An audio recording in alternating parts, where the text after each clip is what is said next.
जहाँ तक आज का बजट का सवाल था, ये फुल फ्लेजेड बजट नहीं था, ये एक इंटरिम बजट था और इसको बोलते हैं वोट ऑन अकाउंट।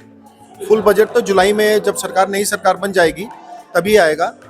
लेकिन आज जो बजट के मुख्य हाइलाइट्स थे वो सिर्फ growth and development of infrastructure, development of poor people, development of women, development of farmers and development of youth. यही सरकार का फोकस है और ये फोकस बहुत हद तक सही भी है, क्योंकि गवर्नमेंट टारगेट किए पूरा माइक्रो लेवल तक, एकदम नीचे से नीचे लेवल से ग्रोथ को इम्पेटस दे रहा है, ताकि वो ग्रोथ डाउन द लाइन बढ़ते ही जाए और भारत को 2047 तक डेवलप्ड नेशन का बनाने का एक लक्ष्य सरकार ने तय किया है।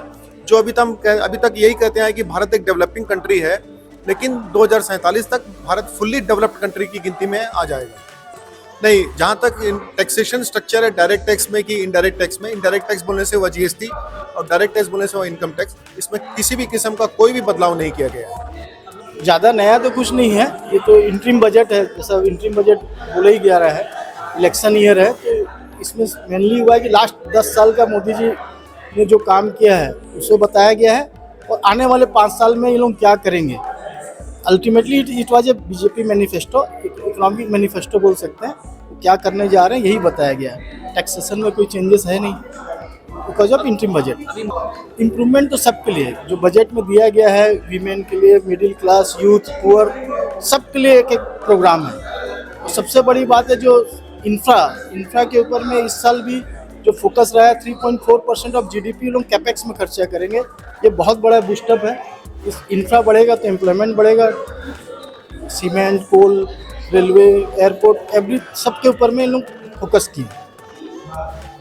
ये एक इंटरिम बजट था। इंटरिम बजट के हिसाब से एज सच हम लोग जो एक्सपेक्टेड था कि इसमें कुछ नया कुछ टैक्स रिफॉर्म्स नहीं आना, वैसे ही हुआ। कुछ टैक्स रिफॉर्म्स तो नहीं आए हैं, लेकिन गवर्नमेंट का एक फ्यूचर रोड मैप इसमें दिख रहा है कि गवर्नमेंट इंडिया को एक डेवलप्ड नेशन 2047 तक बनाने जा रहा है और उसके लिए जो स्टेप्स अहेड उनको लेना है उसके लिए उन्होंने प्रपोजल दिया है। एजुकेशन के लिए क्या फोकस किया गया? एजुकेशन के लिए उनका मेजर फोकस है भी रिसर्च एंड डेवलपमेंट में। उसके लिए उन्होंने 1 लाख करोड़ रुपए का interest free loan next 50 years के लिए प्रपोजल दिया है कि एनी प्राइवेट सेक्टर एंटिटी जिसको कि रिसर्च एंड R&D में आगे जाना है, लेकिन go ahead for 1 lakh crore loan की फैसिलिटी उनके पास नील रेट पे। और टैक्स रिफॉर्म्स में एक बहुत अच्छा प्रपोजल गवर्नमेंट का है कि पुराने लिटिगेशंस को हटाने के लिए 2009-10 तक जो 25,000 की डिमांड थी, 1961 का एक्ट है ये, 1961 का एक्ट से लेकर 2009-10 फाइनेंशियल ईयर तक 25,000 तक की डिमांड को जीरो कर देंगे और 10-11 से लेकर 14-15 तक 10,000 की डिमांड को जीरो करेंगे।